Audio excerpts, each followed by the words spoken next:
I hope I hope we are doing very well in our respective corners. I will give it a few minutes so we can get to catch up. I see a few people coming online, so I give it a few minutes so we can get everybody on board. And I do apologize for yesterday's mix-up. I just wasn't able to catch up with the schedule, so I decided we can have it today. Let's see what's online, and then we can pick up from there.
Okay, welcome online. Let's just give a few minutes for others to join us. We have very, very important things I want us to share today. So just give it a few minutes so others can join us. Thank you very much.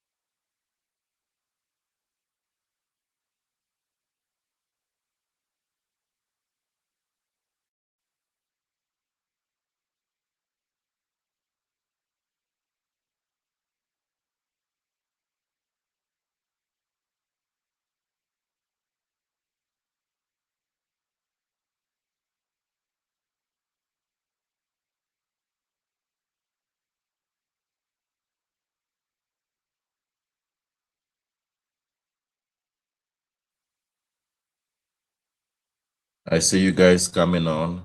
Thank you very much for your patience. Thank you very much.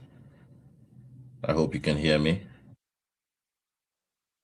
The comment so we can know you're here.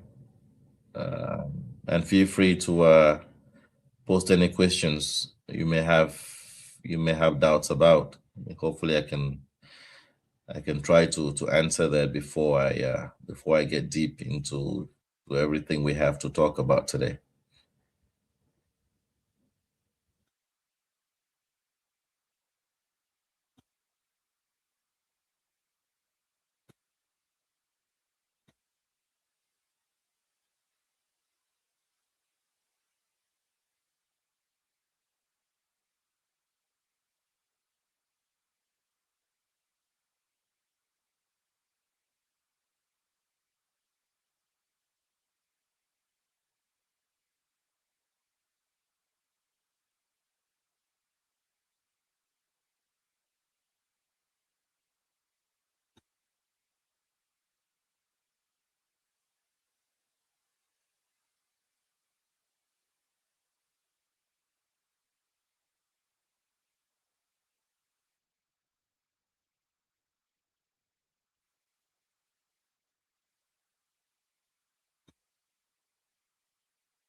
Give it 5 more minutes and then I would kick off.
All right, ladies and gentlemen, brothers and sisters, I take this special opportunity to welcome you all again.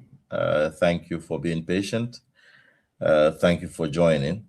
I know scheduling back and forth, and it's not really been easy.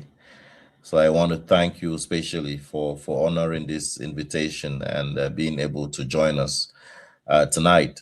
While we have a slow start, hoping others can join us. But I think we've worked well to ensure that the links, the this recording would be saved, so those who would miss it live would always be able to join us even at a later time. And today I wanted to talk about opportunities in the agricultural sector of Cameroon. It's a very large topic, as you would know it. Uh, some would say it's amorphous because there are a lot of opportunities. But then, where are those opportunities? Where are Cameroonians when these opportunities are involved? Why does everyone talks about agriculture, but you have very few people actually investing in agriculture? Why do many people invest in agriculture and have very few people making it in agriculture? Why do we say more than 65% of the population is involved in farming? Yet, we still have food shortages. There is a lot of information that we do not know. Uh, there is a lot out there that we have to understand. Most people do farming as a hobby, but you need to turn that into a business to be able to make some successes out of it. And today I wanted to kind of take focus on a couple of dynamics that are actually going on in the marketplace right now. Let's talk about ginger production or ginger business. For those of you who have heard a lot about it and are talking about it, why is everyone going into ginger farming right now? Why is everyone seeking to get into farming, especially to farm ginger? What are the advantages? What is hidden behind? What is it we need to know? 2 years ago, the price of cocoa was about 5,000 francs a kilogram. Today, that same kilogram is about 600 francs. Why? Take an example, the example of corn.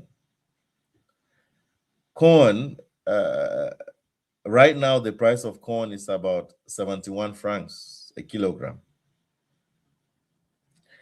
That same corn in 3 months, that same kilogram would be about 180 francs. So who is making the profits in this business? What is it that we do not know? What is it we need to know? Soybeans right now in the north of Cameroon, it ranges between 30,000 francs to 40,000 francs a bag of 100 kilograms. This particular instant, if you have to price soybeans in Yaoundé or Douala, that same kilogram, it's about 70. It's yeah, that same bag, it's about 170,000 to about 240,000. So what are these forces? And who is making the gain out of this? Those are the questions that I want us to start asking ourselves. And how do we become a part of that? You see, the challenge with us Cameroonians has always been that we farm because we see others farming. You know, you know, Jonas decides to do corn because he saw Emmanuel doing corn on his farm. Or Pascal is doing potatoes because he heard that this area potatoes grows very well. See, these are things that we need to start changing. Emmanuel is doing ginger because he heard that ginger is on the market. What are the things that we need to take into consideration before we can actually get into farming and invest in this domain called agriculture? I'm saying all of this because on our own side, we have been trying to come up with a cocktail of solutions. Solutions we believe that will go a long way to improve and to attract more successes in the domain of agriculture. And it's for this reason I decided let's take time tonight and talk. I would do well to have at least one live video on weekly basis going forward, maybe till a certain period of time, because I really believe that we Cameroonians, we are missing out on a whole lot of things. You know, we are here in Cameroon, but the Cameroonian is not the largest farm owner. We have the land, we have the waters, we have the labor, but we are not the ones making the gains from the farming activities. Who is it then? I'll give you one little example. Cameroon imports rice. But did you know that more than 60% of the rice that Cameroon imports is not consumed on Cameroonian territory? Cameroonian imports the rice, and more than 60% of that rice imported is being exported to neighboring countries like Nigeria, where they have a ban on rice importation. Whereas in Cameroon, we produce rice. As a matter of fact, Cameroonian rice on the shelves in the United States, it's one of the most expensive rice, the rice we call dub rice. But in Cameroon, we don't see that as rice. We don't valorize it. We don't look at it. We don't even ask for it. We don't know it. So what is the problem?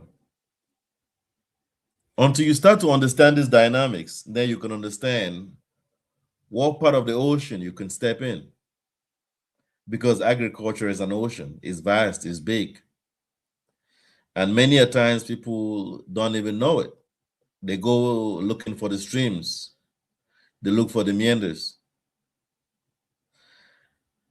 You see, many a times when I talk about agricultural opportunities, some persons would ask me, but Roland, if all these opportunities are out there, why don't you grab them? Why do you want us to be a part of it?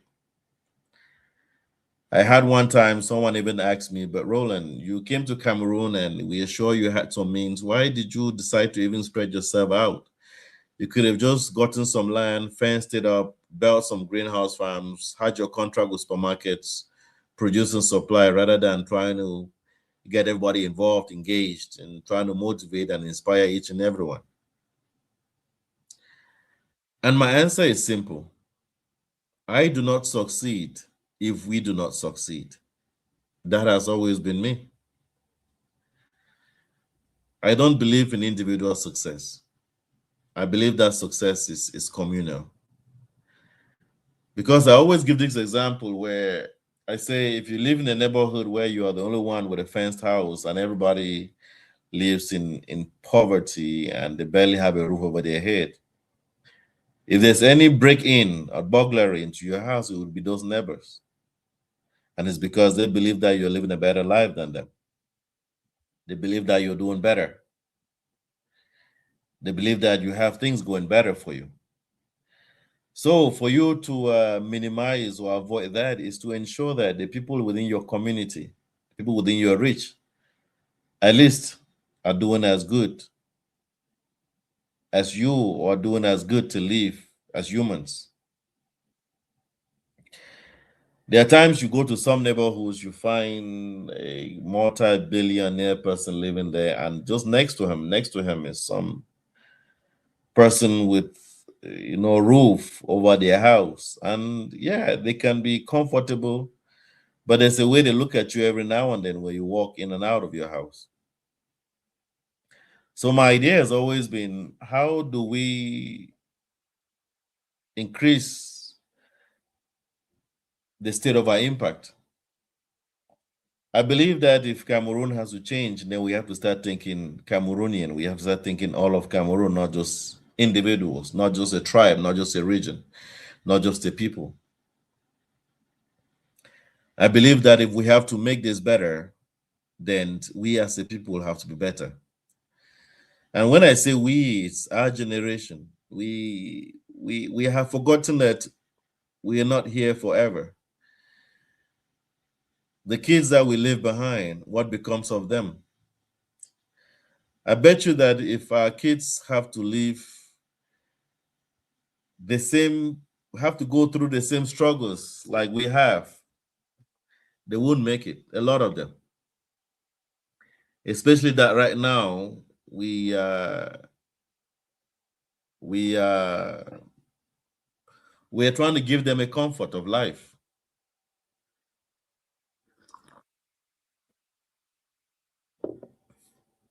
We're trying to make it so easier for them.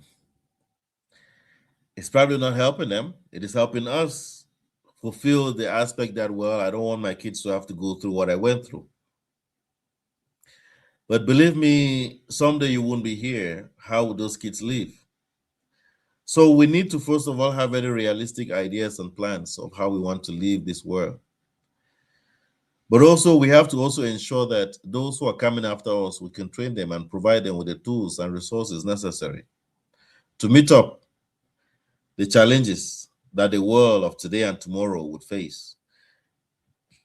And so my ideas have always been social, communal.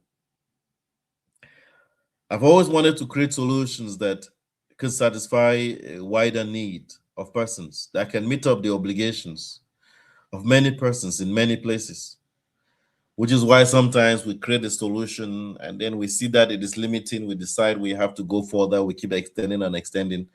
And that's just entrepreneurship. That's a place we decide to start from. And that's not where we want to end, because we wouldn't see the end. Those who will come after us would be able to do so. But I just believe that we have that obligation to ensure that we do what is necessary to make it better for each and everyone. I see a lot of people withhold information about what they do know, especially information that can be beneficial to many others. Sometimes information is intellectual power. It's true, intellectual property, as they would say. But it's also to understand that you making others powerful doesn't make you weak. That's the irony. Most people believe that when they make others powerful, they are making themselves weak. I totally deny that. And I'm for the fact that if we can start thinking of coming together, if we can start thinking of working together, if we can start believing in sharing, believing in ourselves, we will go on to do a lot of great things. And great things that would go on to have an improved standards of living for each and every one of us. Because it still doesn't make sense that, we are here in Cameroon, but it's a Chinese that comes to produce some products that are being supplied in our supermarkets, and we gladly go on to consume them happily. It doesn't make sense to me that we have to be importing tomato powder from China or from India.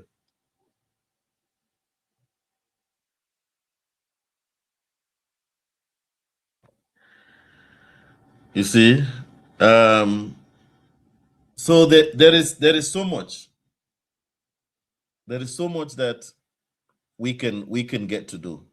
I think some persons are still having challenges with the link. Please share the links to your networks. I'm having some messages that people are having challenges logging in. So please just take a moment, 1 quick minute, just try and just share it on your respective platforms, be it on your WhatsApp status or your Facebook or YouTube. I have shared 3 links for LinkedIn, YouTube, and Facebook. So please just do well to share so others can get connected on this. Give me a moment.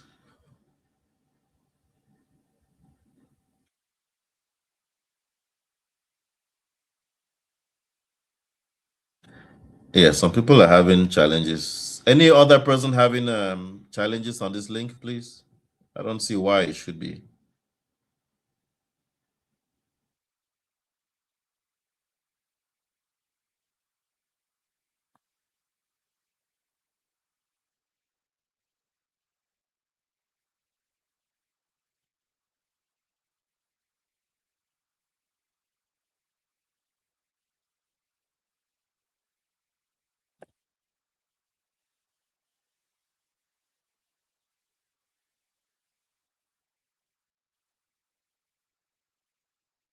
Oh, do we have any comments, any thoughts, anyone?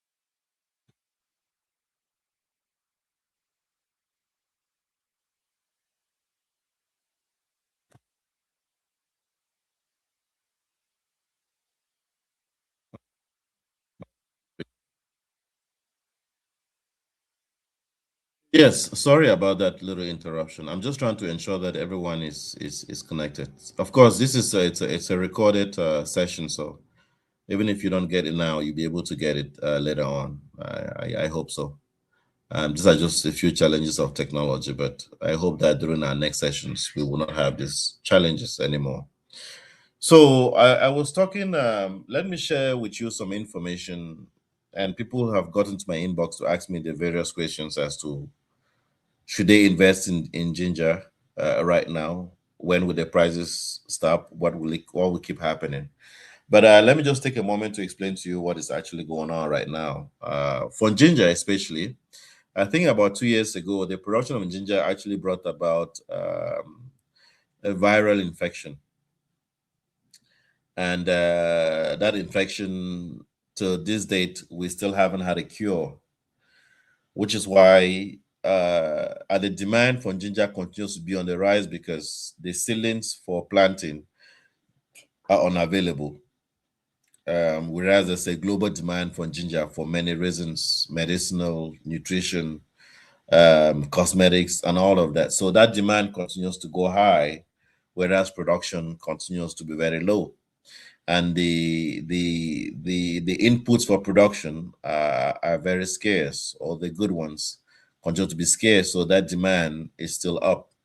which means that the demand for ginger will still be up maybe for another year or two until we can have a cure for the viral bacterial infection that attacked it. Um, so yes, it's an avenue to get into, but one thing, one, make sure you get the right seedlings, and then two, make sure you have the right method of production. It is very important. Many people don't think to to look into that. It's very, very important.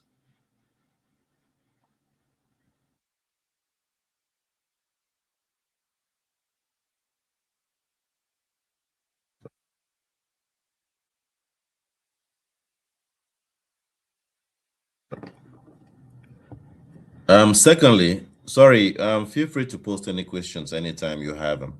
I don't mind taking a moment to answer to you whatever you have. Secondly, we're looking at the issue of corn.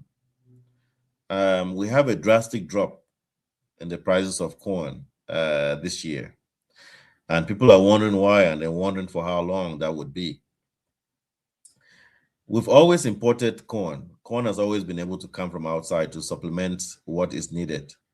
And also because not all the corn that we consume locally or that we produce locally is consumed locally. I did explain to you uh, what happens with rice, for example, that we import rice, but a lot of the rice that we import, is actually being exported to neighboring countries. So you also understand there is that same phenomena that goes on with corn. Um, we import corn, but a lot of the corn is also exported to other countries. But what happened this time is that we had a surplus of importation. I think some smart guys imported corn from Zimbabwe, which inundated the market with the current one that we produced, and that coming from Brazil. And all of a sudden, there was a flood in the marketplace, and it really watered down the prices for corn. That continues to be a challenge.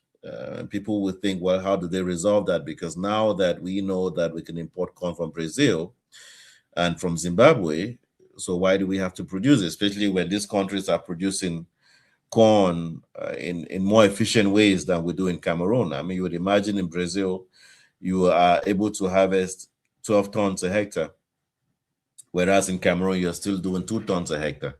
There's no way you can compete with that farmer, even with all the importation and all those things involved. It's still not possible. So these are things that we need to start looking at to see, okay, how do we make this work out? How do we make this possible? How does it even work out? Soybeans. We also import soybeans massively. We import soybeans. We also produce soybeans.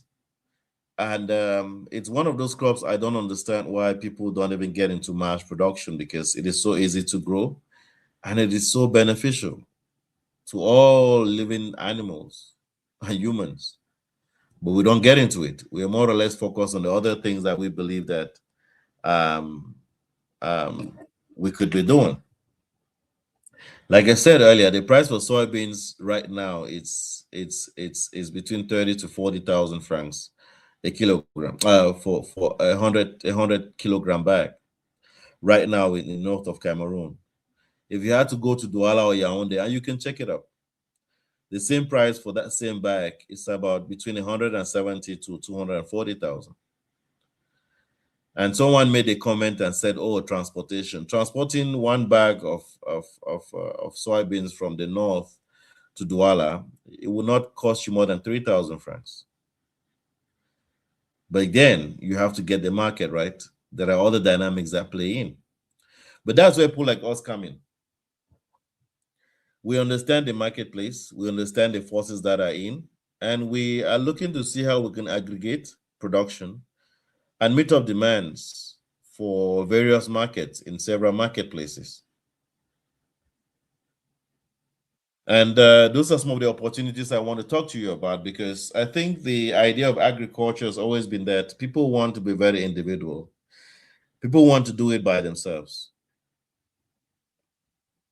People want to earn everything by themselves. And so when they fail by themselves, no one really cares. But I want us to start thinking of a different way, a different approach of looking at this, and an approach that enables us to think of ways we can work together, an approach that enables us to share ideas, share resources, so we all can gain from it.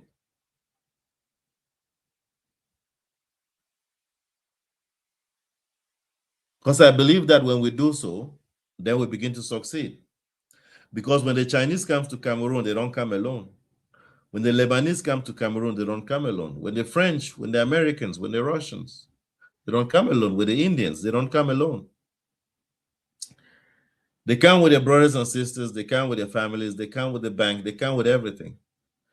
So even if business is difficult for them in the first few years, they still make it down the road because they have leverage.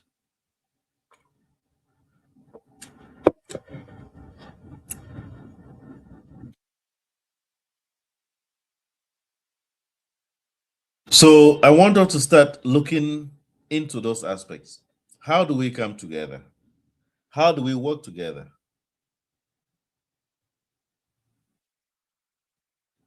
And how do we gain together? There's a philosophy that goes around that 1% of 1 billion versus 100% of 1 million. What do you choose? Of course, there are many who would say, I'd rather go for the 1% of 1 billion. And that's the business mindset. And that only happens when we can share. That only happens when we can work together. I know many people talk about the challenges, trust factors, why they feel that, well, the ideas will be stolen, this and that would happen. To me, I say that if your idea has been stolen, then maybe it's not really your own idea. That's the way I look at it. I believe that if you work on what is yours, you secure it in the best ways possible. There's no way you're losing an idea to anyone.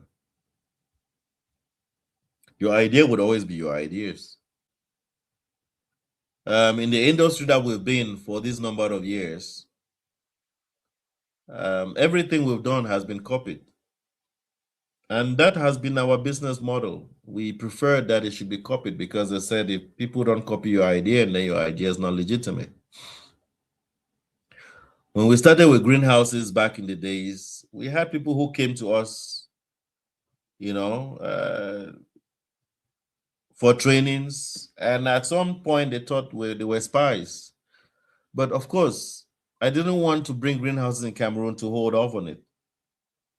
I wanted to bring it to ensure that Cameroonians can also be proud of having greenhouses. Because it didn't make any sense that all other countries in Africa, in the world, own greenhouses. But Cameroon doesn't have it. Of course, the aspect of introducing it, implementing it, can be challenging sometimes. But it takes an entrepreneur to do so. Many a times we fold our arms and wait for the fact that, oh, government has to do A, B, C, D. And I tell people that government is us. Then they say, well, government has to create an enabling environment. Then I tell them, but sometimes government doesn't know. Because everybody in government is there for based on their competency. You see what I'm saying?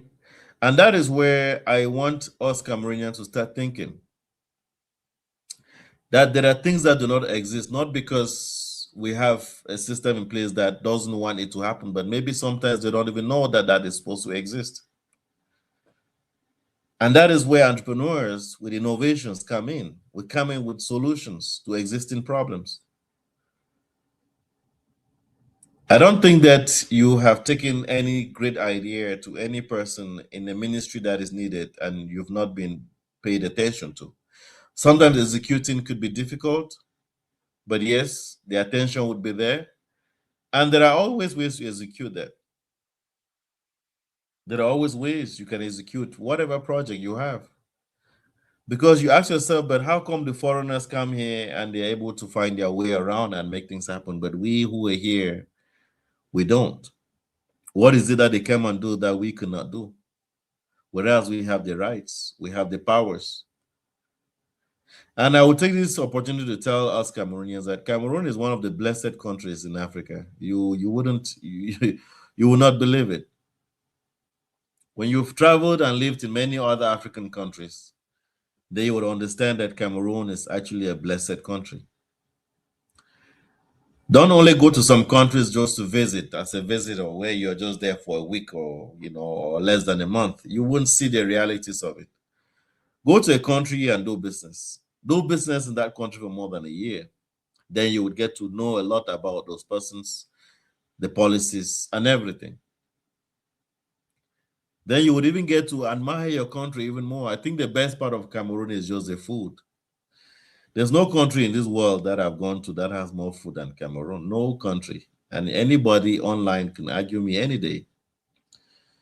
Cameroon is the only country where an entire buffet can be made by one main food, like a food dish. You just imagine you took cassava. Cassava, you can make an entire buffet with different types of plates, different types of dishes.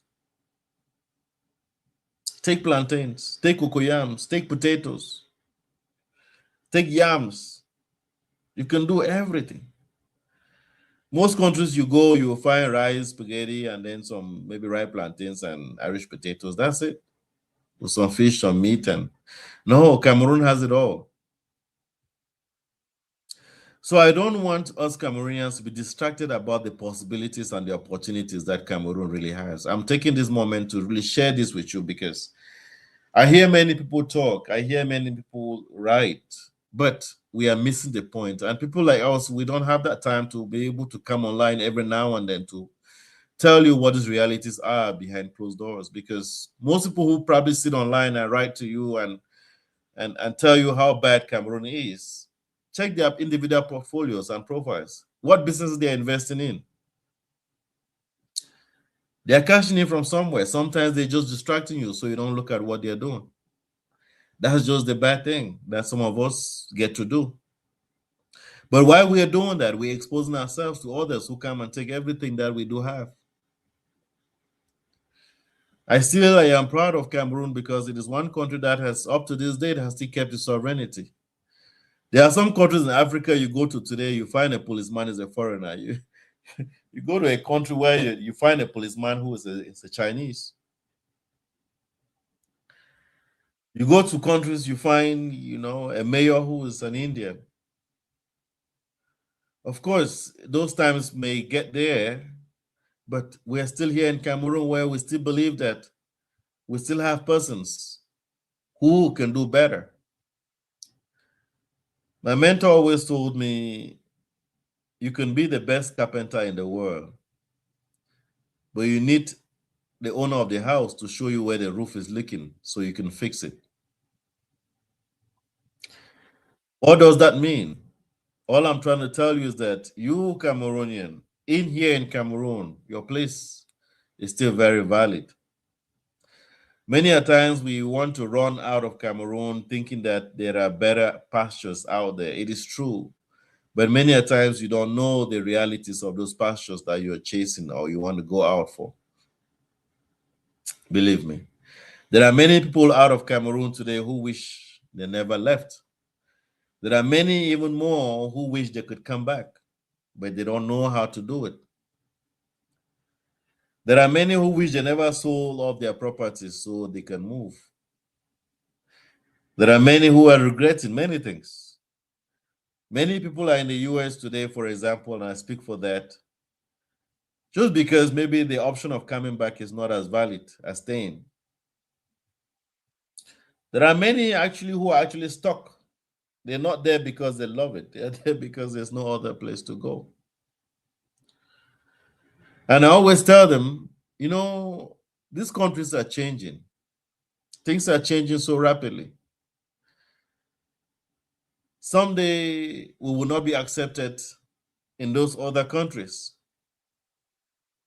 You've seen it even in South Africa today. South Africans themselves are killing other Africans, calling them foreigners, that they should leave South Africa.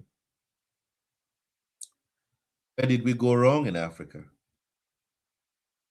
That our own very brothers and sisters now call us foreigners. At the end of the day, who is a foreigner, who is not? These boundaries that are all artificial. I'm just trying to make you understand that we are paying attention to a lot of things that we shouldn't be paying attention to. We are paying attention to a lot of things which we could have been doing very differently.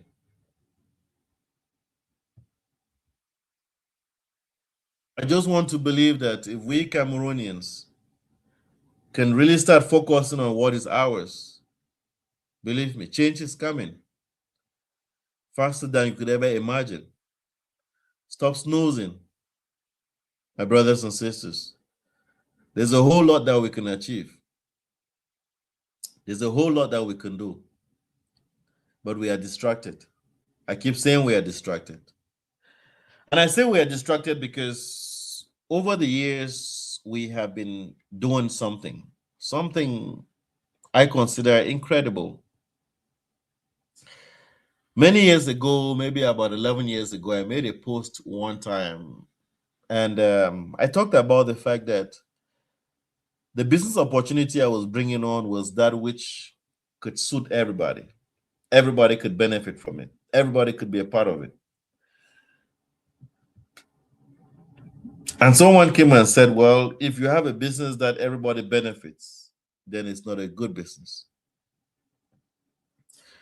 I wish I could find that post and find who that person is. But all the billionaires in the world today, if they are billionaires, it's because they have a product that serves the needs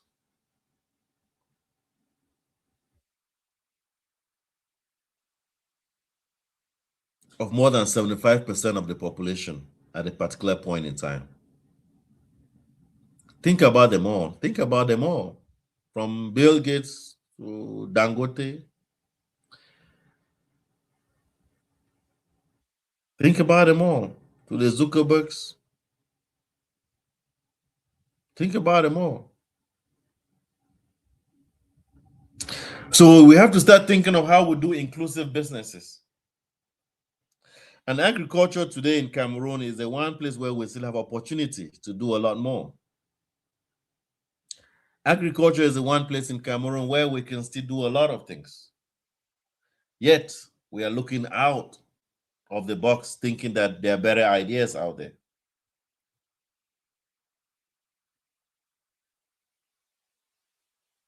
It's been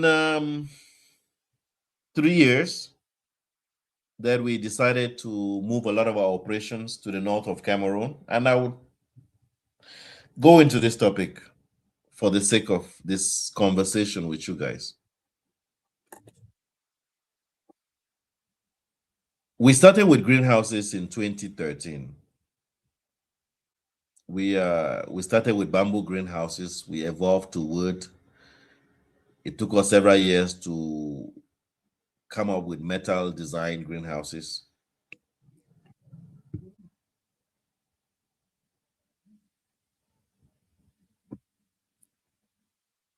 And then at the wake of COVID in 2020, we got asset. We had finalized the final version of the metal greenhouses. And then a huge demand came in because it was COVID, people were more at home. People now focused on what they ate, how they ate, and all of that. This huge demand came with pressure on us, which means we had to produce, we had to deliver, we had to supply.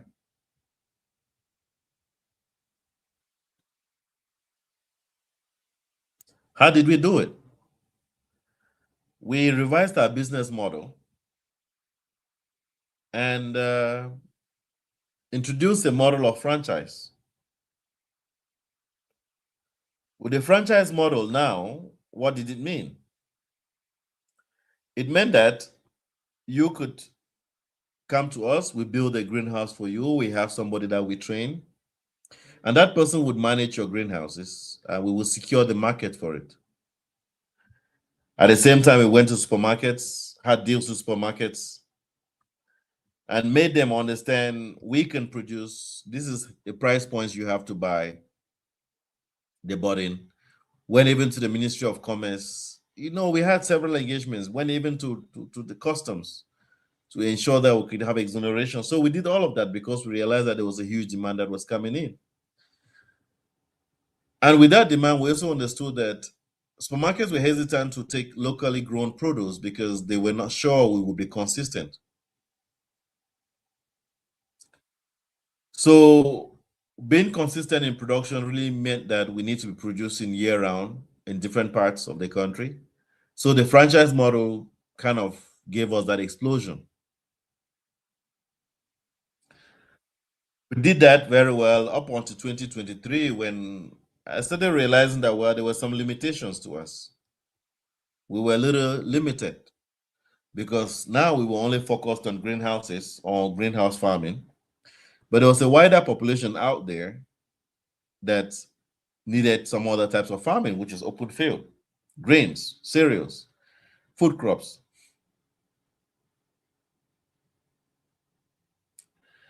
So 2023, we started the adventure up to the north. I can tell you it is the best business decision I have made in years. They always say go to where the areas where you find least comfort, believe me, and you create your own comfort. I believe that at one point we were, Douala, Yaoundé, and the other areas were saturated. Of course, we started in Bamenda, and with the crisis, we couldn't stay there any longer. We moved to Limbe, we moved to Douala, Yaoundé, and when I moved to Ngaoundéré, one thing was so peculiar: the climate. I realized that Ngaoundéré was not what we ever thought. We always knew. We always knew it would be someplace dry, arid, nothing really grows, no green. Oh, it was my greatest surprise that the climate in Ngaoundéré was not different from that in Bamenda or Bafoussam. Most houses here we don't use ACs because it is very cold at mornings, at nights. During the day, it is sunny, but sunny and windy and very cold, dry winds. You see, humidity is zero, so you don't sweat. And then it's flat. Gander is the first place in Cameroon that I could see 500 hectares of flat land. Everything grows. Besides seeing eucalyptus trees in the northwest and some in the west, believe me, the only other place I saw them have been in Gaoundéré and then even in Garoua. You would not even imagine. But growing up, we've always learned that, the northern regions of Cameroon, they are dry and arid. Nothing really grows there and people don't produce. It's only cattle rearing. Everything that we were being fed with was all false and lies. So when coming to Gaoundéré, I realized, okay, this is something that people are not seeing, people are not watching, people don't even know. I have many of my friends still wondering, are you sure what you're saying about Gaoundéré? Are you really sure? And I tell them that Gaoundéré even has 6 flights a week, which means that there's a population. And they have a very high expatriate population as well. We even have an international school in Gaoundéré. You have almost all the DFIs, the UN headquarters, the UN agencies. They're all here, from UNHCR to WFP to you have all of them here. UNDP, they're everywhere because there is work to be done.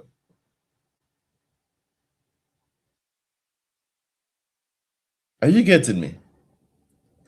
Gaoundéré is that intersection between from Gaoundéré to Central Africa or to Chad or to Nigeria. You are in the middle. You can actually be here and you can produce enough to supply to the regions around, the countries around, without even going out. 3 years ago, when I came to Ngaoundere, there were no commercial banks. 3 years after today, there are banks everywhere. I think Eco Bank just opened up about 2 weeks ago. They're everywhere.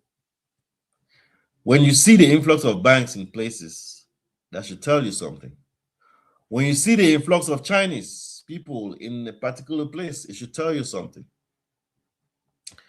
Recently in Gaoundere, there's been discoveries of gold, diamond, lithium. Many people are moving in, folks. But sadly, they are not Cameroonians.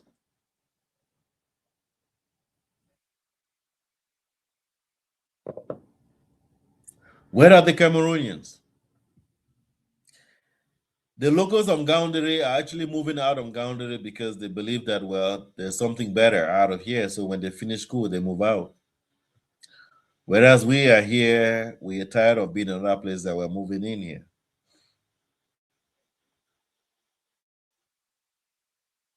In Gaoundere, you are still able to buy land, flat land, fertile land, like good land, for under 3 million a hectare. I just read on Facebook, was it on Facebook yesterday? And somebody was talking about, there was someone talking about land in Bamenda at Upstation that was going for 50 million for a 500 square meter. And I'm like, why? Unless I'm buying that land on a gold mine, it doesn't make any sense. Why don't you come up to the north where for that 50 million you can own hundreds of hectares? And people always wonder, why do we want to own hundreds of hectares? And I have to start telling you now this. Agriculture is the future of sustainability. If you're not thinking to do agriculture at some point in your life or at a later stage, then hopefully you've saved up a lot of money that you will need money then. But it's not only that it gives you money, it is also that it gives you an activity which you can do even when you are older and oldest. Agriculture. Today I can wake up in the morning, I can jump in my tractor and I can go around the land while I'm brainstorming, I'm thinking, I'm doing some plowing. Why do we want to wait to do agriculture only when we are old? We are weak and feeble. Why do we want to do agriculture only when we are retired? Why don't we want to be called farmer when we're still young? When I introduce myself as a farmer, people are always waiting for me to say the next thing. Who are you really? Because farmers don't introduce themselves. Farmers should be shy of themselves. Farmers should be ashamed of themselves. It shouldn't be that. When you go to the Western world today and you see a farmer, you respect them. You don't insult a farmer. That's why you've never heard that farmers have gone on strike in the US. Many parts of the world, you don't hear that they go on strike because food is everything. We don't miss out on that. We can do everything, we can play with everything, but not food. That's why to win a war, you just have to restrict access to food, and you've won because food is key.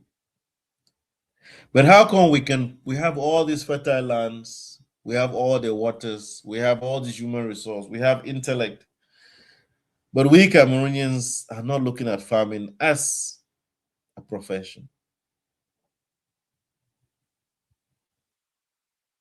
Believe me, farming, like I always tell people, you've never heard that, people will say, but business in Cameroon taxation, which of course I've never understood why.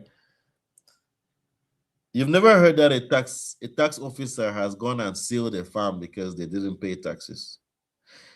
The government of Cameroon is doing so much more to improve and to encourage farmers. Yet it's a profession that we're all running away from like it was a plague. And the question always has to be, well, if farming is all that, how can we make it? And this is where I want to talk to you guys about. Anybody who did farming in Cameroon or who did corn last year and you did it subsistence manually, you are losing. When we want to start talking about agricultural investment, you have to talk about mechanization. You don't succeed in agriculture if you don't mechanize. It doesn't matter how you do it. So if you want to do small scale farming, then do greenhouse farming. You want to do large scale open field, do mechanized farming. If you have to depend on having a farm and having employees on it, my dear brothers and sisters, believe me, you would be digging your grave bit by bit. Because imagine on a hectare of land, 10,000 square meters, you need a minimum of 10 to 15 people. A minimum, I'm talking minimum, I didn't say maximum. For those 10 to 15 people, you have salaries to pay. You have supervision to do. But you also have to deal with losses, which they would incur, theft, errors, a lot of other inefficiencies that you would have because of those numerous persons on site. You have to get them housing. You have to get them other amenities. The cost is very high. And you're not sure that you would harvest, and you're not sure what you harvest you'll be able to sell. So that becomes a challenge.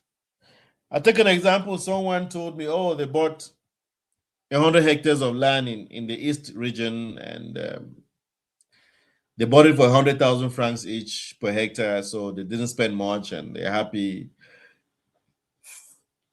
And I had to break it down to them. When you buy land in Betua, for example, in the Eastern region, East region is forest.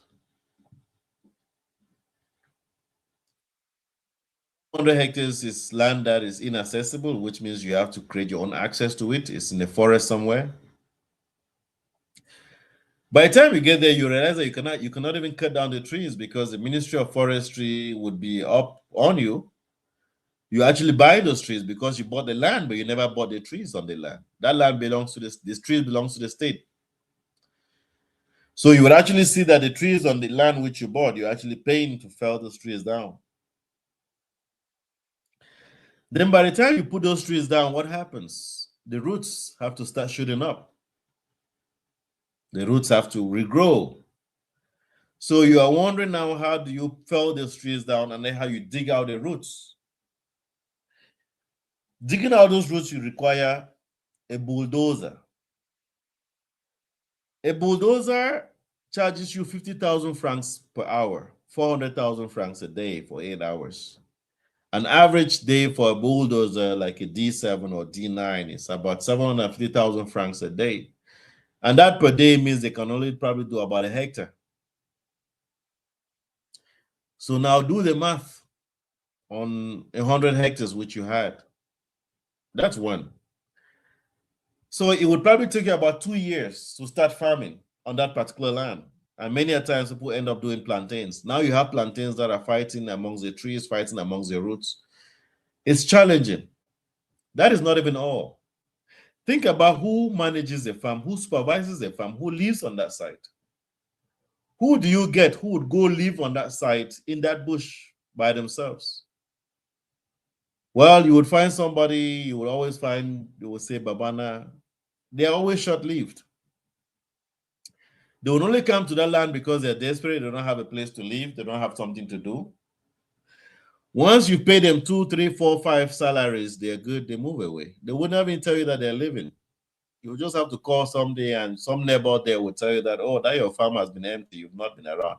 Especially for my brothers and sisters who are in the diaspora. That is not even all. Go ahead that you planted on it. You planted plantains. Not even on 1 hectare, even if you did 10 hectares of plantains. How many times do you go to your farm and you can walk around the 10 hectares? You don't have an ATV that can go around or a little motorbike that can take you around. No, you don't. So you stand and you can just stand and look over there and say, okay, well, my farm is doing better. But they started stealing your plantains at the 10th hectare, and you on the first. And you're seeing plantains. They leave those ones in front there. They're happy. You see them, you're happy that things are going well. Until when you start to realize during harvest that, well, they had been harvesting before you, the real owners of the farm. And it's an everyday routine. You don't lock those people up. You take them, go to the normal brigade or the gendarmerie. Even the commander there will tell you that, my brother, you're bringing these people here that who would feed them. They are used to them. What would you do? You wouldn't lock up everybody.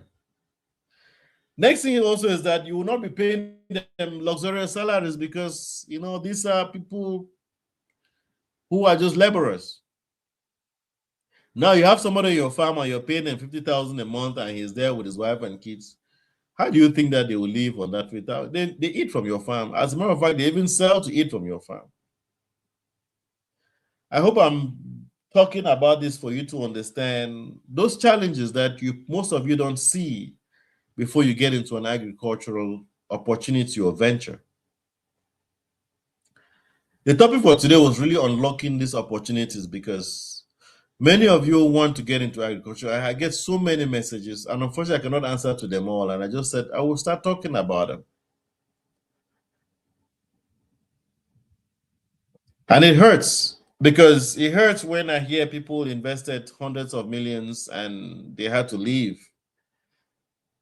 They had to abandon the project. But you ask yourself, how do others come and they succeed? I believe that we need to start sharing these stories, talking about our failures, our challenges, our successes, so others can really learn from it. It saddens me, of course, when I see people make the same mistakes that I have made, which is why I tend to share a lot about my work. Even though many a times people still wonder, but why do you keep sharing your work? Why do you always share the things you do? Why do you tell people your work secrets? And I'm like, no, the secret is me. I am my own intellectual property. As long as I'm still here, as long as my head is still on my shoulders, it is still mine. Telling you that you can go on and do this doesn't mean you can do it the same way I say it. And I say it because I've done it before, I've tried it, tested it, proven, and I know I can do it. So it is very important that we begin to think of how all of these things starts to play out. Where are the opportunities? How do we leverage them? How do we capture them? How do we make the best of them?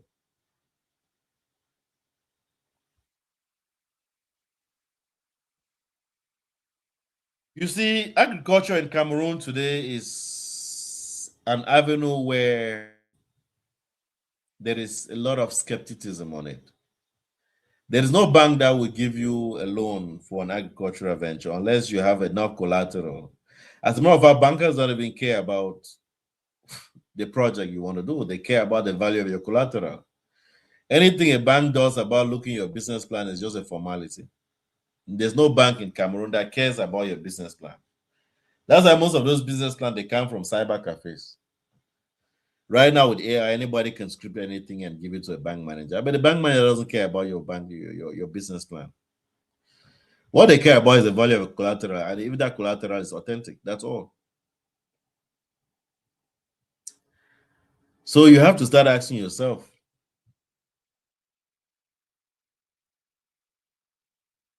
what is it you want to do? How do you want to do it? Where do you get the resources to do it? I hope I'm talking, and I hope you are beginning to get a sense of how, if you want to implant yourself in the domain, things that you should look up for. You should know that getting the right piece of land is important. The right type of land too, the ecological aspects of the land. Don't go to Marwa because you hear that land is cheap in Marwa and you want to get land in Marwa. Marwa, it rains just like it suns heavily. I read my good friend, celebrity farmer, talk about if you want to buy land in the rainy season. He was very right about that. Because you see the areas that are flooded and the areas that haven't flooded. Many people buy land and during the rainy season they discover that they were mistaken. So I'm still here to talk about what is the framework that goes behind before you make a decision.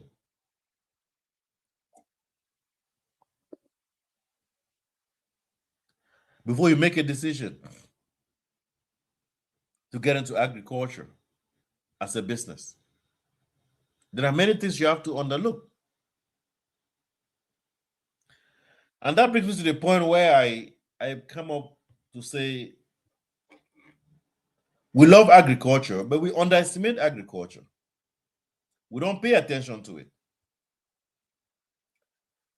You know, when you are sick, you go to the hospital. You do a diagnostic first so they know what is wrong with you. Then they can prescribe medications. When you have a legal problem, you see a lawyer, he listens to you, makes suggestions. When you want to have a building, you see an architect.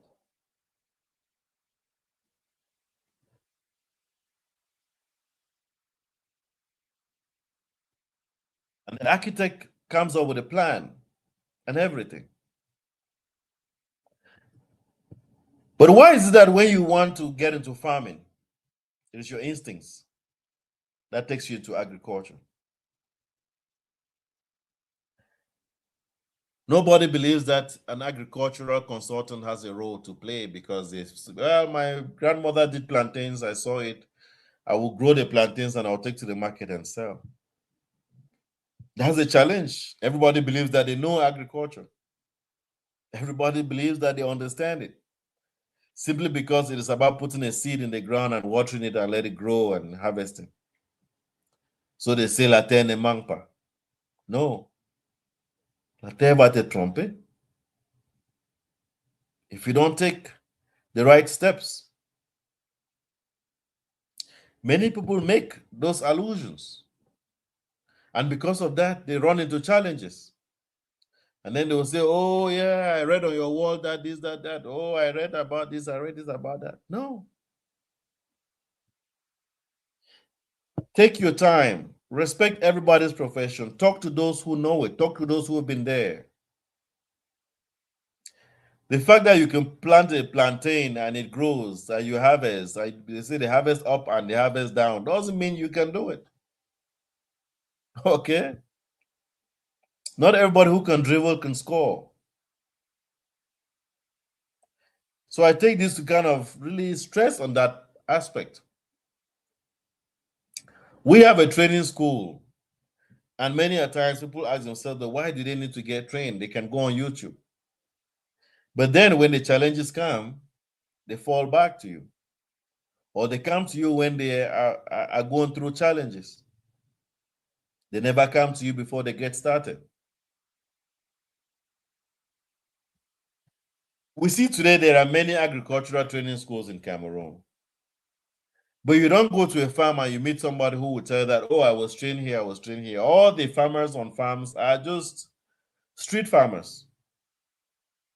The educated ones, they are in some office somewhere, either they are trying to switch profession, writing a concours, or waiting for a job at the ministry. Some of them want to call themselves consultants, but they've never consulted on a project, but they have a lot of theory. Some of them come to interviews and they come with their notebooks from their thesis and they can start telling you about the theory of crop production. Or you give them a little exercise that, okay, handle this plant, handle this farm, the results are catastrophic. So we have a major challenge here, my dear brothers and sisters.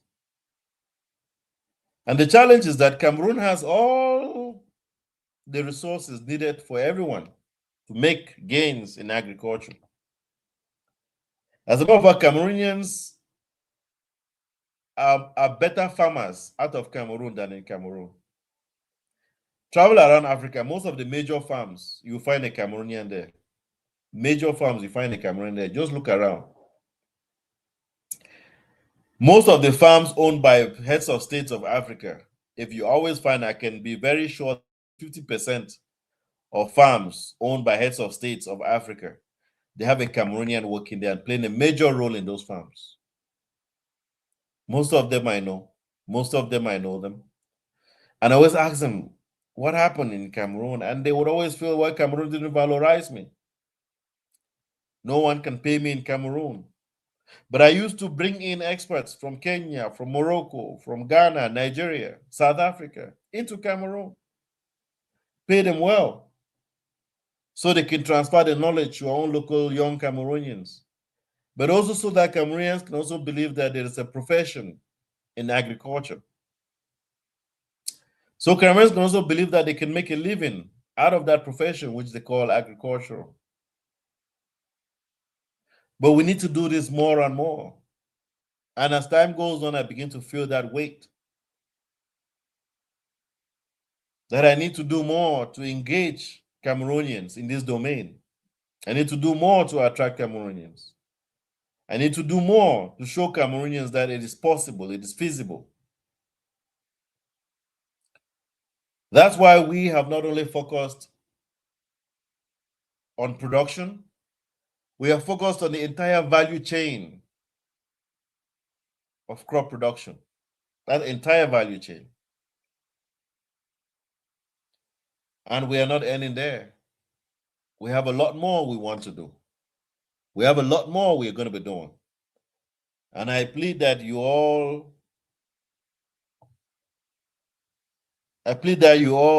ensure that you continue to follow this journey so that we can continue to make great strides and turn Cameroon not only as a major producer, but make Cameroon a hub of agribusiness.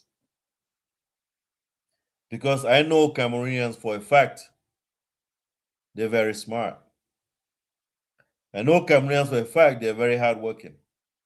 I know Cameroonians for a fact, they're very intuitive. But our only handicap is our inability to cohere, to work together. We are not bad people. We just haven't found the formulas. And sometimes it's because we want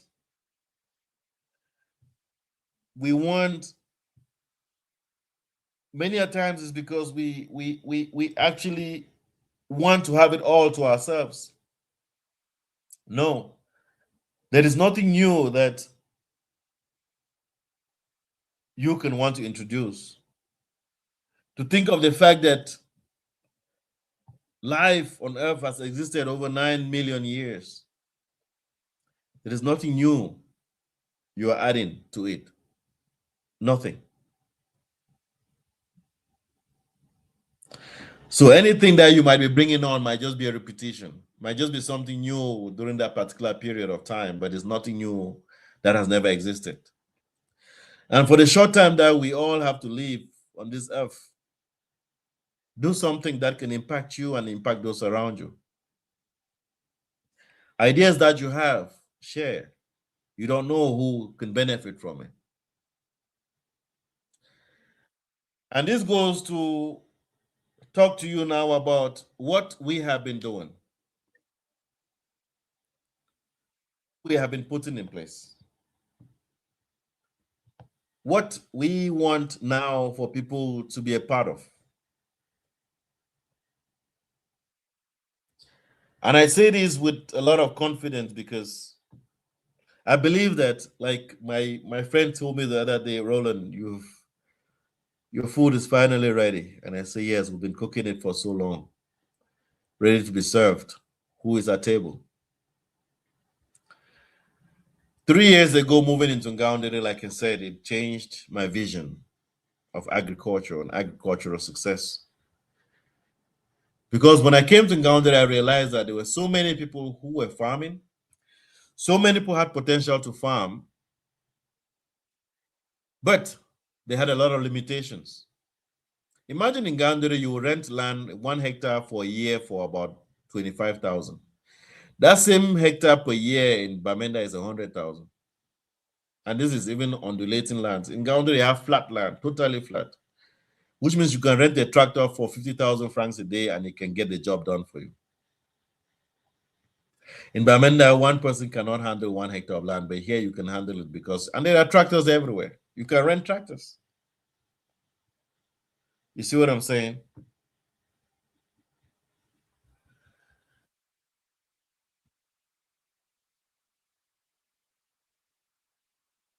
So we started realizing those opportunities in Gaundere, and I said, well, I would want to be here alone. How do we create methods to attract other people? How do we bring other people here? How do I invite my brothers and sisters, be it in the diaspora, be it in the Northwest or the Southwest or the Littoral Center region, who've not been to Ngaoundere, to come here? Because believe me, the Chinese are here already. I have a good friend who once told me that if you were thinking of a business to do, just look at what the Chinese are trying to do and just do it. They've done their studies and they come in to just leverage.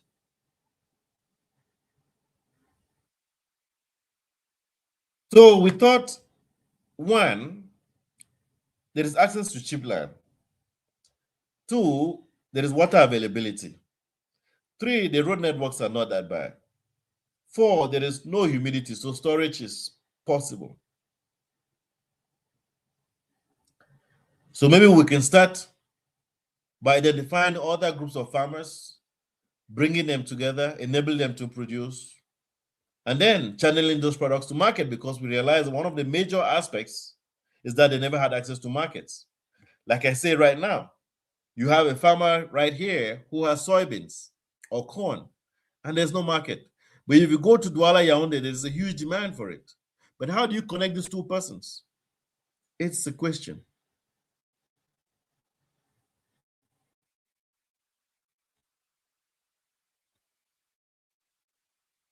You have persons who just sit. For example, if I tell you that right now, like I was talking about soybeans, imagine if you have to buy soybeans right now for 40,000 francs, and I'm just putting an upper end of it, for a 100 kilogram bag. And in 3 months, imagine if you can sell that same bag for 250,000 francs. But that business, we don't see it. We don't see it. But there is some allergy who has just kept 20 million francs. And he waits when the prices are the least in the market. He buys them all. Right? He has a warehouse where he stocks them all in it. And when the prices starts getting better, he puts them out. So imagine that you can buy soybeans for 40,000 francs and you can sell even for 200,000 francs. You're making a 500% gain. And that's within a 4 months period. That's how people make money. That's where people are making money. The Nigerians come, they sponsor those activities. But we Cameroonians, we're not looking at it. We're not seeing. We are looking at 1xbet. We are doing everything that puts money in the pockets of other people, not our own pockets. You must not be looking to make a million before you start thinking of how you can trade, my dear brothers and sisters. In the US, we are taught that even a child at the age of 5 can already get on the stock market and start trading. Think of the commodities that we have here. Why are we not involved in them? 50,000, 40,000 francs, which is the price of Jack Daniels in a nightclub, which you buy today, you piece it out, 2-3 minutes after that. If you took that same amount of money and bought a bag of soybeans, in 3 months, you've made 4 times that amount. Why are we not looking at it? Corn right now is sold at 71 francs a kilogram. which means 100 kilogram is 71,000 francs.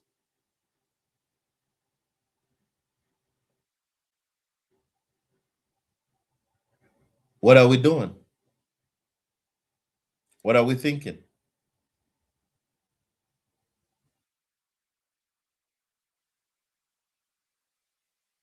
7,100 francs. I made a mistake.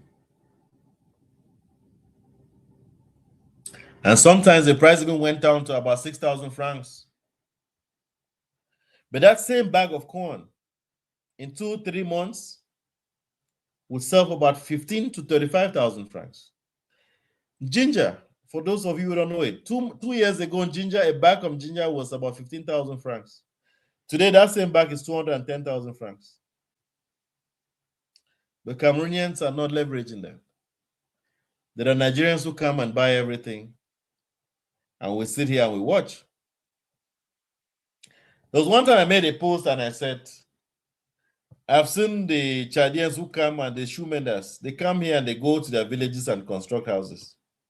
I've seen the Nigerians who come by boat and they come and they sell materials in the markets, and back in their villages, in their hometowns, they are building mansions. Cameroonians, we are fleeing our country and saying the country is not good, whereas others are here and they are making a fortune. What is it we are not seeing? Not as if we are going to their countries. We're not going to replace them. We're not going there.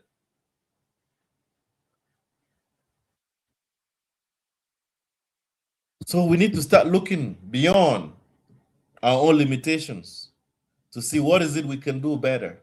How can we do it better? So that's what has been our premise of work, why we have been working this hard. Last week, I made a couple of posts about a number of things that we have launched. And I'm happy for the uptake that it has had within the general public. And now we are ready to grow. We have been able to come up with solutions which never existed. We've been able to adapt or customize solutions that meet the needs of people. We believe that we now have solutions that can onboard every Cameroonian to success.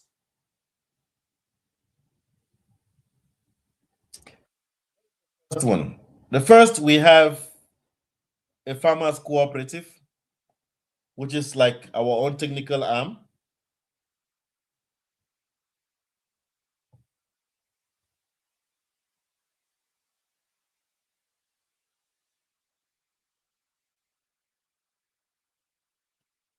We have a farmers cooperative, which is our own technical arm. And the farmers cooperative seeks to attract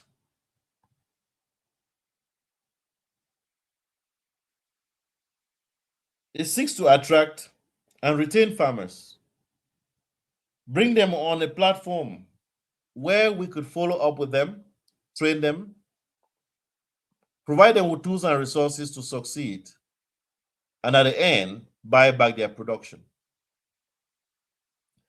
But that sequence wasn't just that easy to achieve. So from there, we decided, okay, if this has to include any monetary activities, then we need to find a ways to finance that. So recently, we opened the doors for the Green Farmers Cooperative Credit Union, which utilizes an innovative finance model called Green Farmers Finance. Green Farmers Finance is a model of finance that blends traditional banking, which is loans and interest on loans, and then Islamic banking, which is no interest, and then inclusion in the value chain. So let me explain it to you. Traditional banking, traditional credit unions, what do? You open an account, they see how your account is evolving.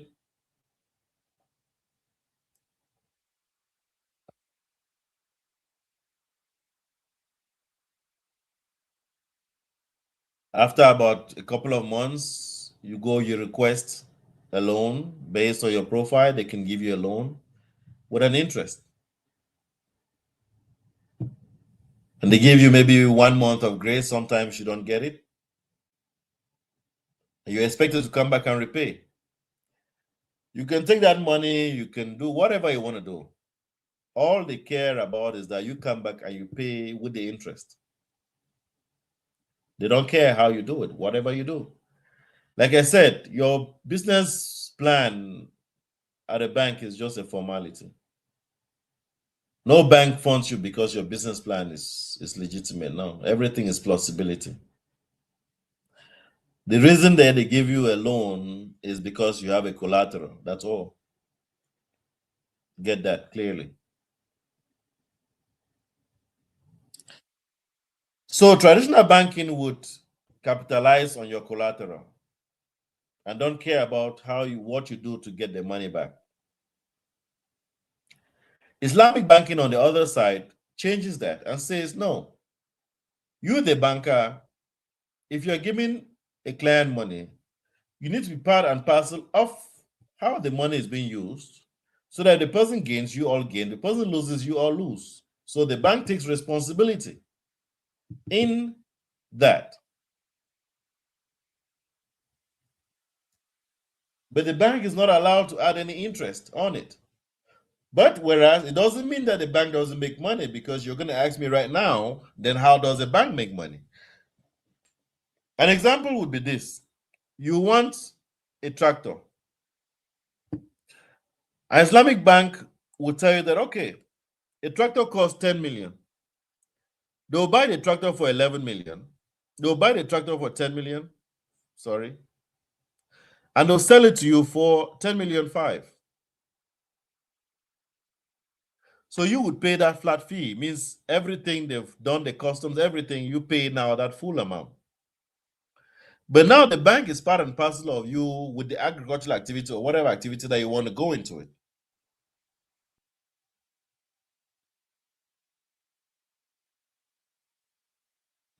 You see what I'm saying?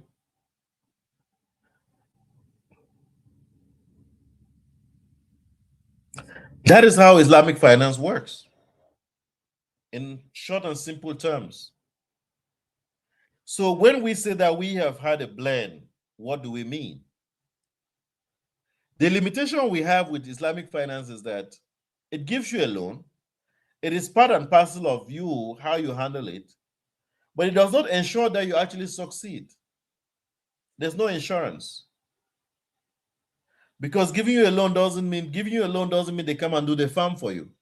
Doing the farm for you doesn't mean they'll harvest the farm for you. Harvesting the farm doesn't mean they'll sell. Selling doesn't mean they'll sell to make a profit. So there's still a limitation to that. And that is where green farmers finance comes in. We beat it all the way to the end. With our model, once you come to us, you open an account. We don't give you loans in cash. We will give you in terms of in-kind, in terms of inputs, seeds, fertilizers. And then the most important aspect is the follow-up. And like I said, we don't request any collaterals from anybody. And people are still going to ask me, then how are you going to do it? We have a technology which is our third activity called AgroCircle. AgroCircle is a satellite monitoring technology, guys. It is, to me, I think it's probably the best thing since the invention of sliced bread. With AgroCircle, I can monitor your farmland. With AgroCircle, I can analyze your soil. I can even have your historical context, how your soil has been used for the last 10 years. What has gone into it, what hasn't gone into it. Prior to you producing or prior to you starting your farm, I can analyze your soil. I can advise you on what you can grow, how you can, and even give you a fish technique, like they call it in French, with a production plan, how you can produce, what elements you can use. all of that. And then we do follow-ups. With the technology, I can view you in real time. Means I can see when you're on the farm. I can even know that you are harvesting. I can tell if your farm is being intruded in, someone is stealing.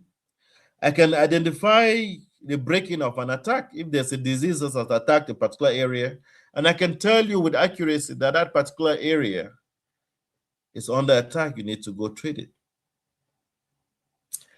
On the back end of us, of course, we have the scientists who work with us on the database. We are now recruiting agronomists, and by this, if any agronomist is out there, you should seek to see how we work together. Agronomists and agri-technicians. So if, for example, you're somewhere in Manyemen or in Gokitunja, some villages somewhere in Lolodof, some of those far places, we can view your farm. Now, if you have an agronomist in that area, we send those analysis to our agronomist. He will now prepare what inputs are needed, maybe to fight that attack. And if the agronomist is not available, they can send an agri-technician, which we also have on our database, to come and apply whatever treatments are needed for your farm. Are you getting me? This means that we do not only provide you with support to start your farm, we follow you up thoroughly as you move along. We identify areas where there might be challenges and we try to improve on them. Our technology is even able to help you predict your harvest, which means that 1 month after you planted, I can tell you the germination rate. I can tell you about the canopy cover. I can even tell you which plants will survive the next 2-3 months. And even to tell you that, okay, on this corn farm, you harvest 2-3 tons a hectare. And because of that, we can also tell you what you need to improve on to increase your production. I can say, okay, currently you are 2 tons a hectare. Currently you are 2 tons a hectare. But if you do A, B, C, D, you can get to 3 tons a hectare. You see what I'm saying? And those are the advantages that we can bring in. And that's why we may not need a collateral for someone. All we need for you is to give us access to your farm. That's all. Like you sign a privacy thing that we can now view your farm. Because if we can view your farm, we can see how you're producing, we can detect if there's any challenges, we can improve on it, and all of that. And because our technology uses satellite imagery, we can also forecast any weather. If there is a storm that is coming, if there is some drought that will be coming, if there is whatever, we can detect that. Because our goal is that you should produce. On our own end, we have markets, huge markets, large. We have huge demands. We want to be at a position where if somebody wakes up tomorrow and they need 100,000 tons of corn, they can come to us. And we can tell you in 2-3 weeks, 2-3 months, we can deliver to you this quality, this quantity, this location.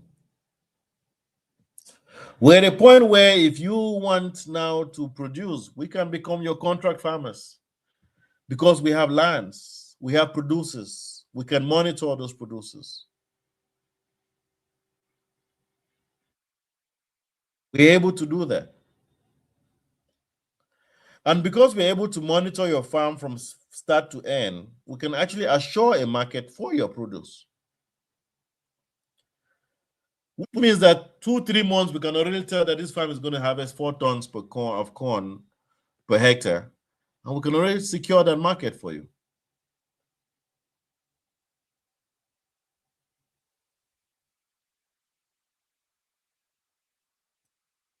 These are ideas that you might listen to it and it sounds like rocket science, but we've worked. This is 2 years we've worked in making this possible.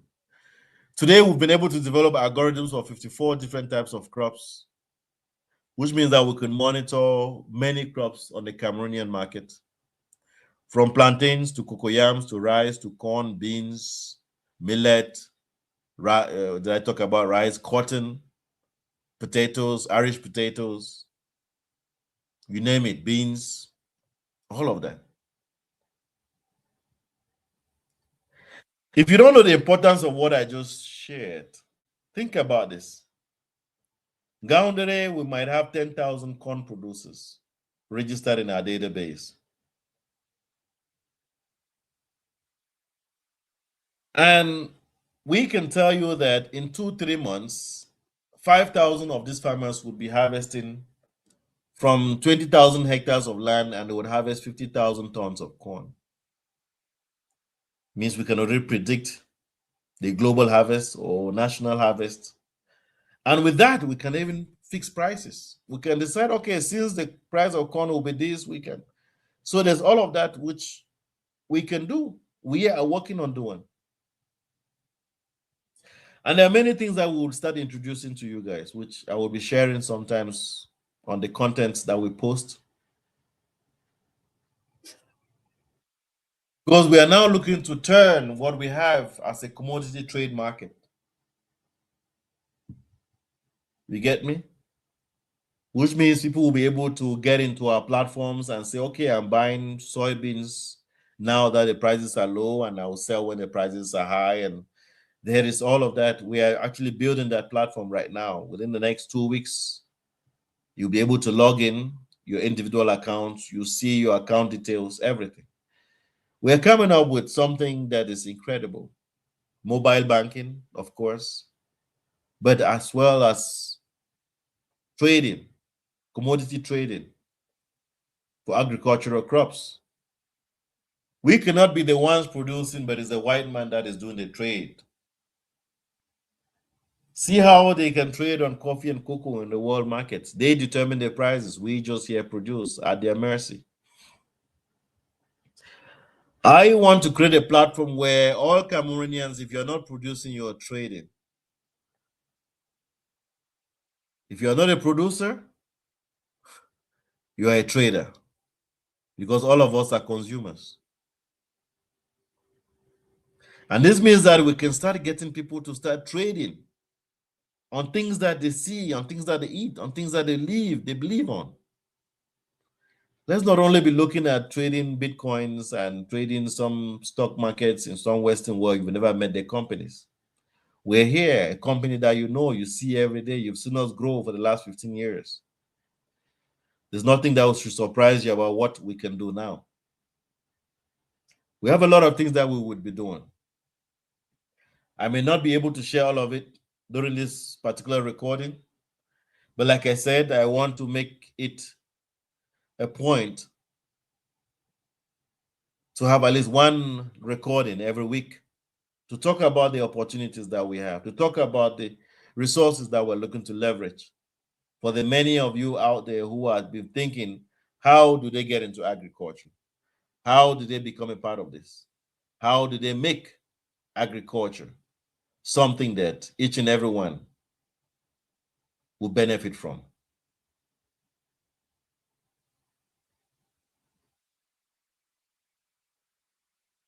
We again about our satellite technology.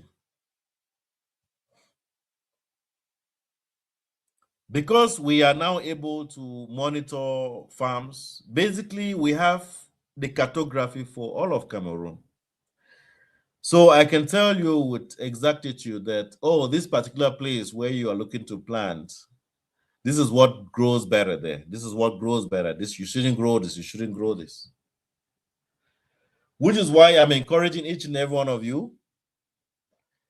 You need to create an account. Right now, we have free accounts. They will not be free very soon, my dear brothers and sisters.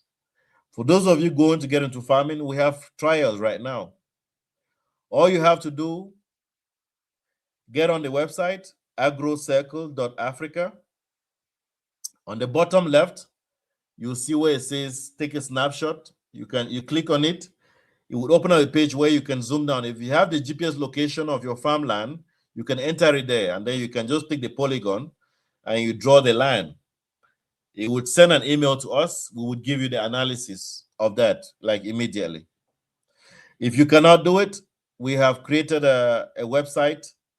We've created a WhatsApp channel. If you check my previous post, I think I put that link, but I will do that link.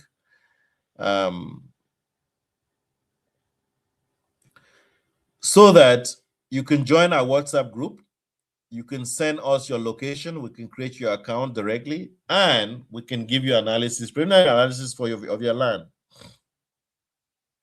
We can do that, and we've begun doing that with a lot of people. So don't do farming in the dark anymore, my dear brothers and sisters. You are hurting yourselves. Don't do farming again like there is no education around you. There are many educated persons willing to share information. Don't do farming alone. It doesn't work anymore. Find a team, find a community. That's why if you go around the world, cooperatives are the biggest farmers. We just haven't learned that in Cameroon. I want that us Cameroonians should start thinking the same way we can assemble ourselves in church, the same way we can assemble ourselves to support a particular football team that we don't even know, the same way we can assemble ourselves to be part of some propaganda, the same way we could come together for some veteran club or some social club. Think about how we come together for some agricultural activity. We are here to work with you. We are here to work with you guys. I don't think I have turned down anybody who has come to me for any involvement in agriculture, especially maybe unless persons who come with things that I may not be able to do. But I think I have always been open to sharing opportunities and resources with each and every one of you. I may get too busy to respond personally, but I have always been very, very, very, very resourceful when it comes to sharing opportunities about agriculture and how we can get involved and how we can capture these opportunities. Don't look somewhere else. Look right here. I've given you a simple example about soybeans. There is somebody who makes billions. Imagine somebody who bought soybeans in February when the price was still about 20,000 francs a bag. And even now that it has gone to about 40,000 francs, imagine how much money they're making. In 3 months, when the price will go to about 200,000 francs, imagine how much they'll make from that. But I'm not just saying this opportunity to excite you, then you start wondering what you do, and I'm telling you how we're going to do it all together.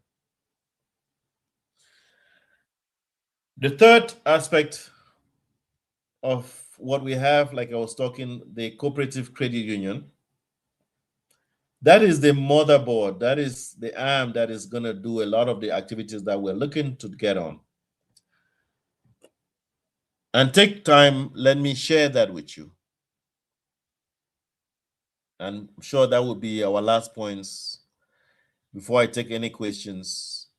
And then I would probably go back into the post and I will try to answer some questions which you have just commented on the walls. I will take time today, tomorrow, and I will try to answer to your comments. So we have 3 main types of classic memberships. Please pay attention. This is very important.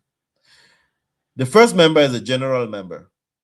The general member is just somebody who is not really a farmer and just wants to be part of this exercise, make gains, invest in it, and make some money. The account opening general member is 75,000 francs, which 25,000 goes for the administrative fee, and 50,000 francs is your investment as your shares, it's your savings. It is this savings which we would now use to trade. Of course, every bank takes money from you, trades it, and pays you. That's what we're going to be doing. But we're going to do it very differently. You will be involved in every aspect of it. So your 50,000 francs, which you have as shares, is money which we would use. We can get into the trading of soybeans, corn, coffee, cocoa, whichever. And at the end of the year, you get it as a bonus, which means you made profits. As I said, we're actually personalizing everything right now that each and every one of you account owners would actually be able to log into your account and can do your trades. You would have a system where we're telling you what is on the market now. Is it ginger? Is it corn? Is it beans? Is it groundnuts? What is it? And you can trade in directly. For now, we still do it manually, which means we control it at our own end up until when our platform is ready. So that's one side of membership. And of course, there are many investment programs that we have as a general member. Some we call them elite members. Elite members are members who invest, who lease land from us, since we have lots of land now. They lease land from us, we manage your production, and then we pay you the proceeds. And everything is mechanized. Prestige members are basically members who decide, okay, I love what this is all about, and I want to put in money and expect, payback with some returns. We have food security members, who is somebody who is like a farmer out there already, and they want to produce and sell to us.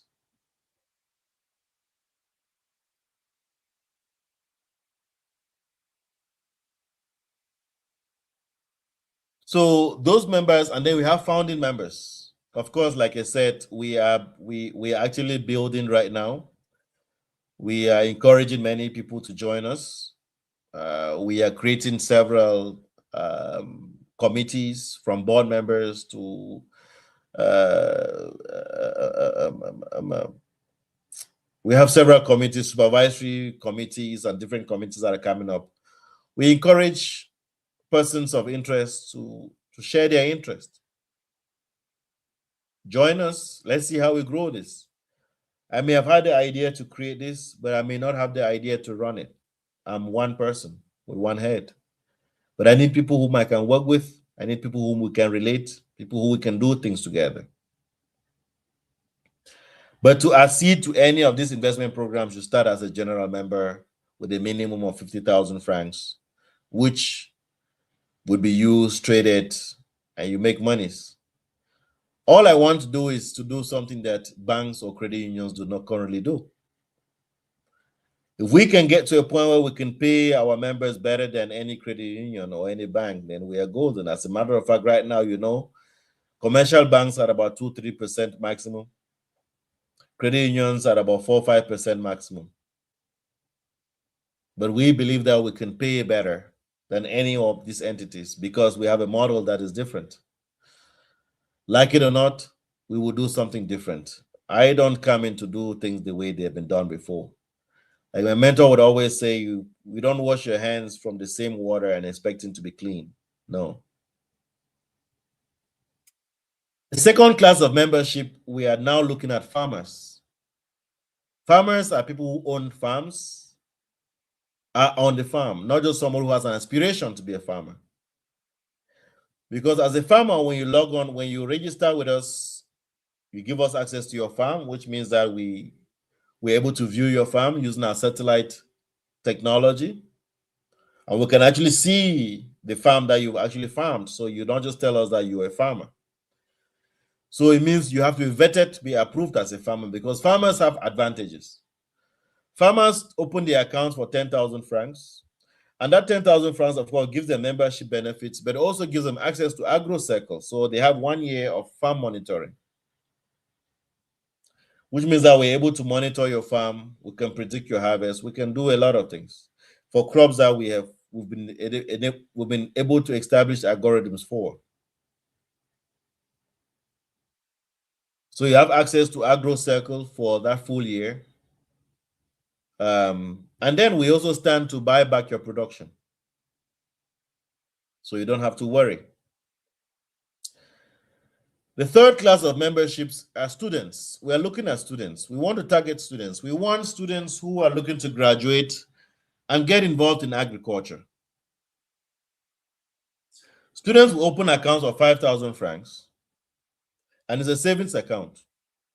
Somebody will say, but all students, they don't have money. We're not talking, in business, you have the customer and the consumer.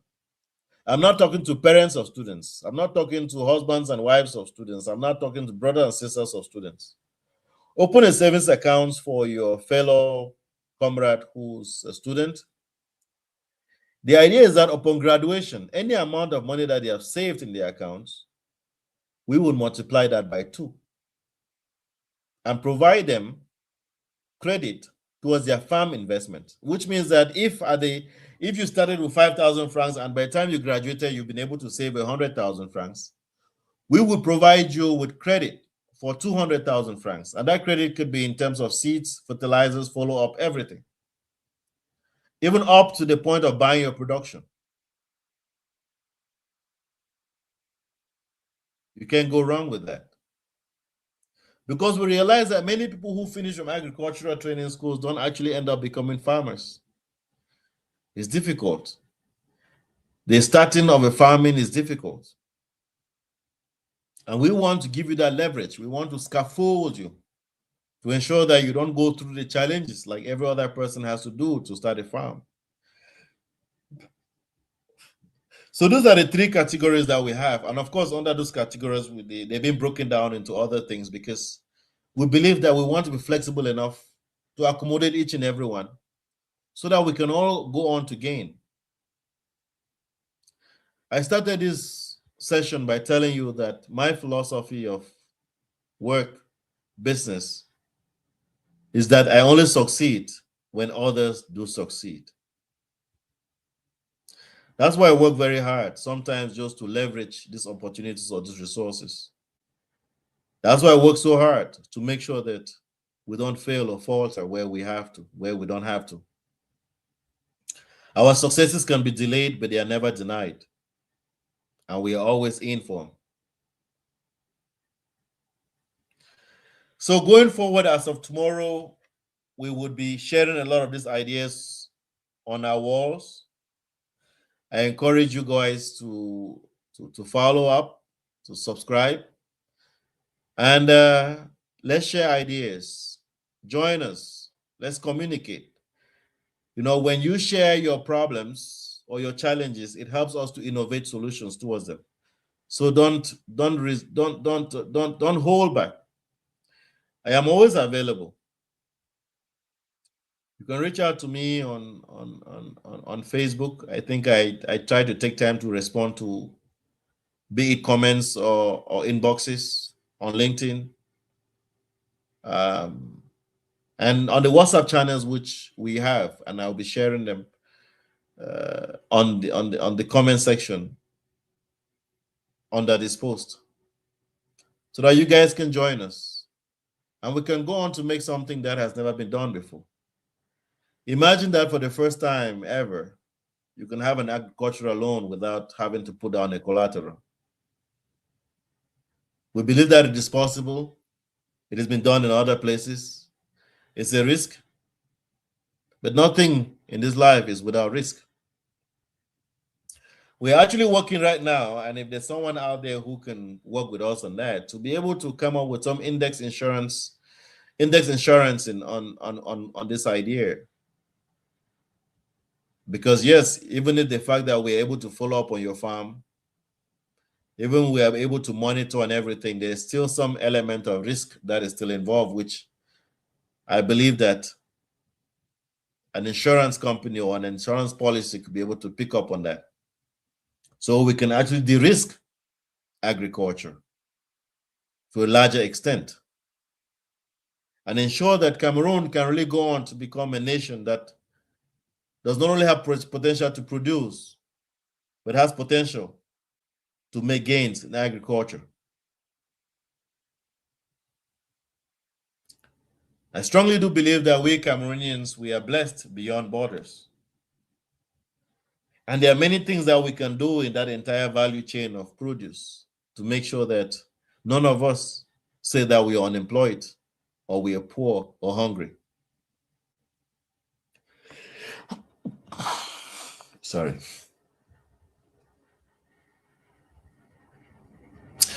So, ladies and gentlemen, my dear brothers and sisters, I think we've talked a lot.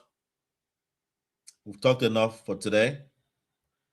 Let's save the conversations for the next sessions. I hope when we have another session coming up, we will have many more of you.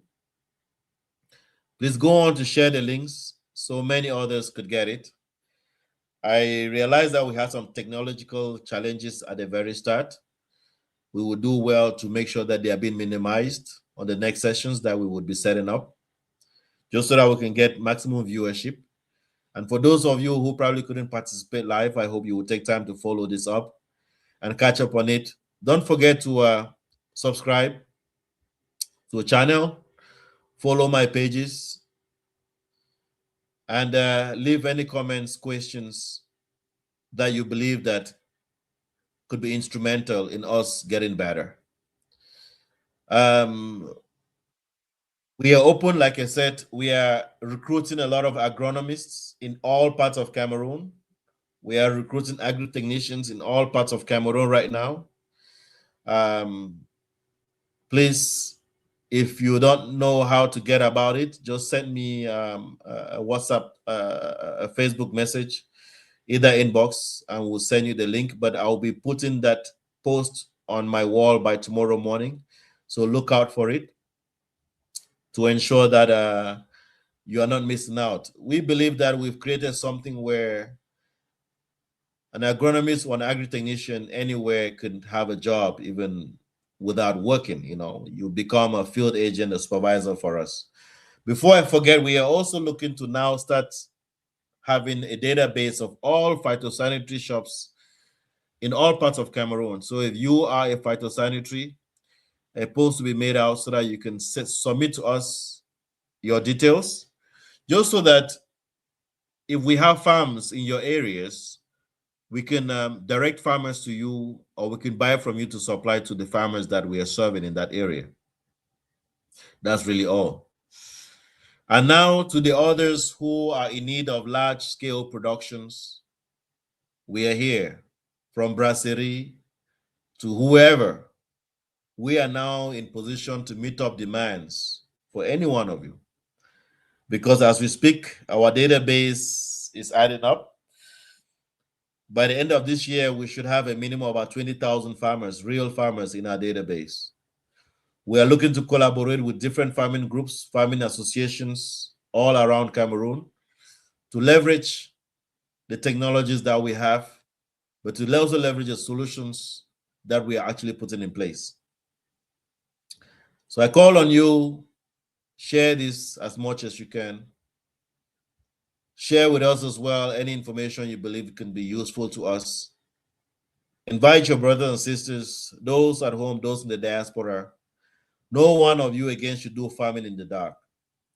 If you're in the diaspora, we can monitor your farm and you can see the reports from your desk anywhere you are. If you are a UN agency, African Development Bank, World Bank, any of those DFIs, you're sponsoring projects in Cameroon, for example, farm projects, we can monitor those projects for you.